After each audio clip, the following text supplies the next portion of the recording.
povo! Olá, minha gente, professores e professoras do Estado de São Paulo e do Brasil. Estamos aqui de novo na continuidade da nossa reflexão sobre educação e cultura. E falando em reflexão, está aqui sempre apresentando nossa mascote e companheira Sofia. A Beatriz está descansando e Judite também está dormindo agora ali. E vamos continuar nossa reflexão aqui.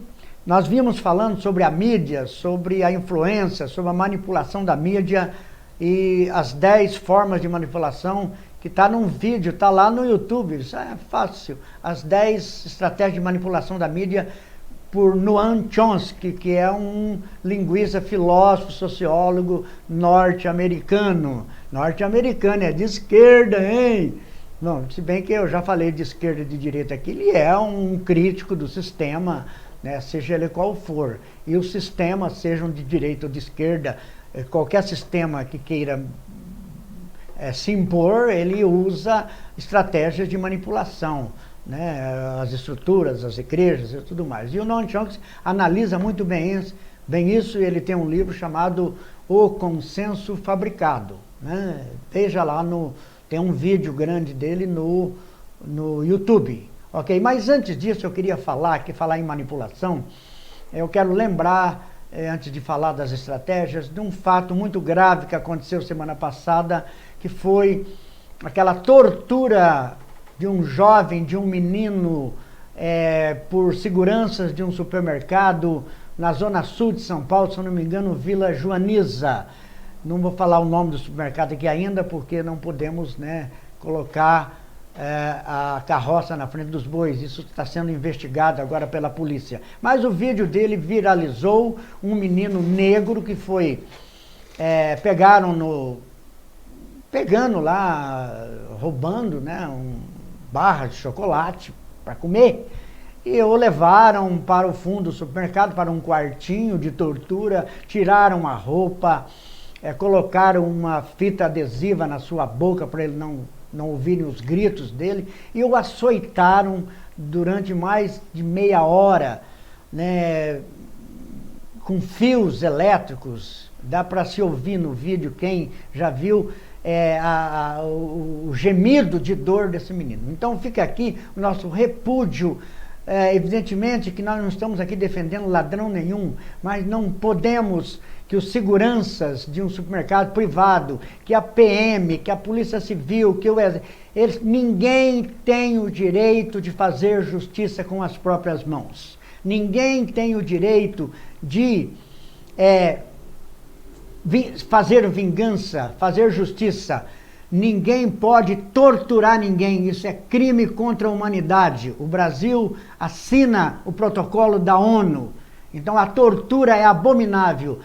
Nenhum animal pode ser torturado, deve ser torturado. Isto é um crime inafiançável. Esperamos que a nossa justiça seja feita nesse caso para exemplo. E nós sabemos muito bem que a nossa polícia, já um resquício da ditadura militar, ela ainda tortura nas delegacias, né, de nosso país, para pegar confissões, para pegar quem é o bando e tudo mais. E a tortura não é permitida, a tortura é condenada pela lei, pela ONU e por tudo mais. Mas infelizmente, gente, nós temos aqui, né, governantes como o governador do Rio de Janeiro, o Witzel, que faz propaganda, né, que a polícia, que tem que atirar, pega um helicóptero, sai atirando, bala perdida ontem mesmo, todos os dias, né, são dezenas, centenas de pessoas que são mortas com bala perdida e não são bandidos, é a população inocente que está lá querendo um mínimo de segurança. Então, essa prática, né, abominável de ditadura e de tudo mais, nós temos que repudiar e lutar para que isso não aconteça mais no país, né, que a tortura seja, né, abolida de nossa prática, né? Porque a justiça, e é que a justiça possa condenar essas pessoas, possa julgar essas pessoas por essa coisa abominável. Então fica aqui nosso repúdio. Voltando agora para a questão das estratégias de manipulação da mídia de Noam Chomsky, eu vou reler de novo aqui, vamos passar uma por uma. Como que isso é feito para enganar e manipular o povo. Então a primeira estratégia que nós vimos foi a estratégia da distração. Então o que é? Você procura distrair, desviar a atenção dos graves problemas, né? Então a mídia é comum fazer isso, né? Você tem problemas sérios do país, mas ela é diluída em pequenos problemas, você desvia o foco da questão. Então, se nós temos aqui uma crise de sarampo, tem gente morrendo, não houve preocupação, de repente se fala que é uma crise de ebola lá na África, que está matando muito mais, né? Então, é assim que a mídia faz. Porque senão, e aí é feito pela mídia usando o esporte, usando programas, usando mil coisas, desses programas diários que tem de auditório, que é feito todo dia na TV. A segunda estratégia é criar problemas, depois oferecer soluções. É típico dos governos, principalmente, e das ditaduras, e qualquer sistema. Você quer manter e subir na pesquisa, ser aceito, então vamos criar uma crise aí. Então se começa, olha, está aqui, tal, podemos até pegar a queimada, você usa a queimada na Amazônia.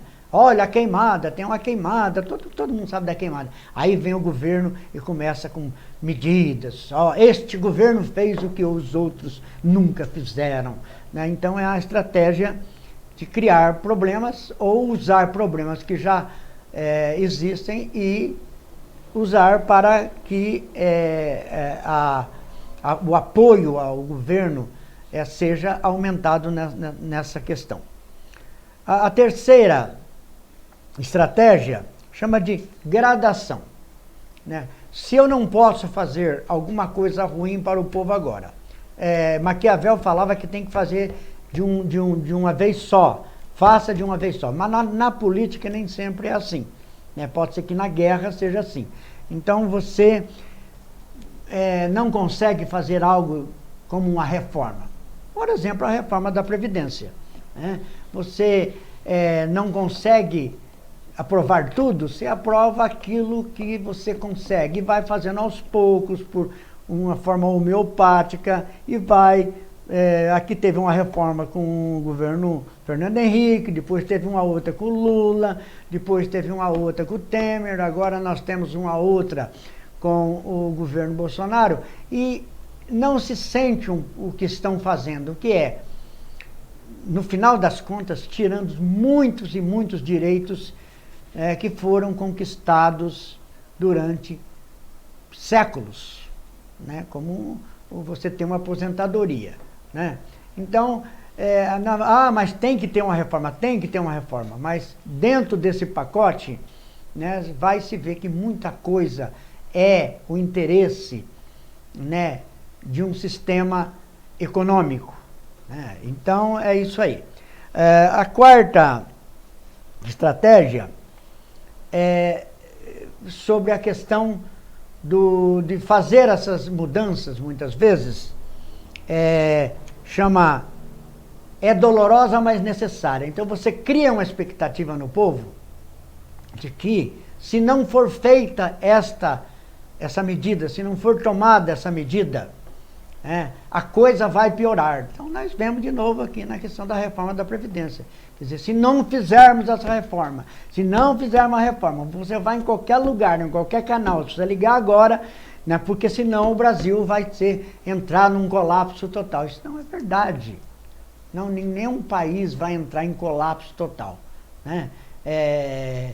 há um sistema todo. Então você ameaça e aí você faz aquilo que você tem que fazer. Os governos usam muito dessa estratégia.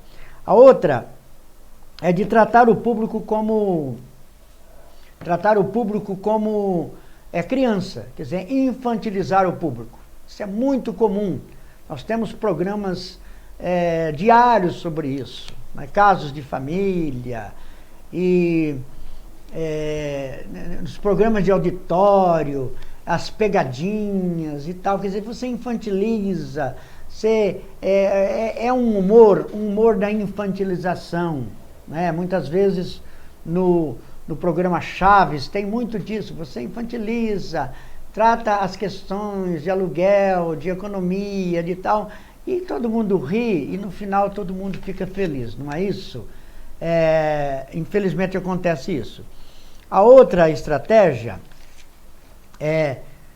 que é muito usada e no Brasil muito mais ainda, que é a estratégia de enfatizar a questão emocional, o coração. O brasileiro é sentimental, o brasileiro é cordial, é aquilo que vem do coração, né? Então é claro que quando você pega qualquer problema, você, em vez de fazer uma reflexão séria, profunda, muito se leva o quê? Para a emoção, para o emotivo. Então, utiliza-se expressões. Aliás, o atual governo é mestre nisso, né?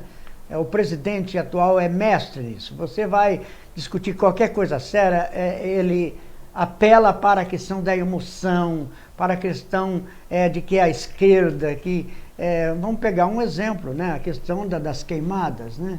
Então, olha, está queimando a Amazônia. Claro, a Amazônia queima há muito tempo, né? Mas a culpa é das ONG, esse pessoal que quer dominar, estão querendo mandar na Amazônia, o Brasil tem que reagir e tal. Então você apela o quê? Para um nacionalismo, né? Tem que ser patriota, então todo mundo apoia. Ora, né? Será que realmente essa é a intenção de proteger o Brasil? Né? Então é isso aí, tá bom? E a questão da infantilização, a questão da mediocridade, de culpabilizar também a população, né? Então a culpa, se você está com um problema financeiro, se você está tudo estourado, tem 60 milhões de brasileiros que estão devendo na esquina, devendo na padaria, devendo no cartão. A culpa é sua, viu? A culpa é sua. Você não sabe controlar as suas finanças. Mas claro que tem gente que não sabe controlar as finanças, mas ninguém fala dos altíssimos juros que tem no Brasil, né? Se você não paga uma prestação do cartão, você não paga nunca mais. Então não se vai às causas, às raízes dos problemas, dos altíssimos juros para as pessoas e para as empresas. Ninguém mexe nisso, mesmo porque quem é o ministro da Economia é um banqueiro também. Sempre é um banqueiro que é ministro da Economia, né? E para encerrar, a mídia sempre oferece, né, os salvadores da pátria, os artistas, os especialistas e tudo mais, e eles sabem, e a população é débil mental, a população ela não consegue, ou seja, trata a questão sempre individual, culpabilizando, e quando o povo tenta se organizar nesse sentido, quando o povo tenta realmente querer resolver de forma coletiva, isso é desqualificado pela grande mídia, porque o povo tem que chamar o Datena, tem que chamar o Silvio Santos, tem que chamar o Ratinho, tem que chamar o Faustão, mas o povo não pode se organizar e lutar pelos seus direitos, não é isso? Bem, gente, estamos aí, Noam Chomsky, vai lá na mídia, os livros dele, o grande filósofo, e nós estamos aqui, Chico Greter, Fala Chico, fatos não fakes, e vamos à luta, e vamos continuar lutando contra tudo isso que vai na tirada dos nossos direitos, da nossa liberdade e da nossa cultura e educação. Muito obrigado, estamos aí.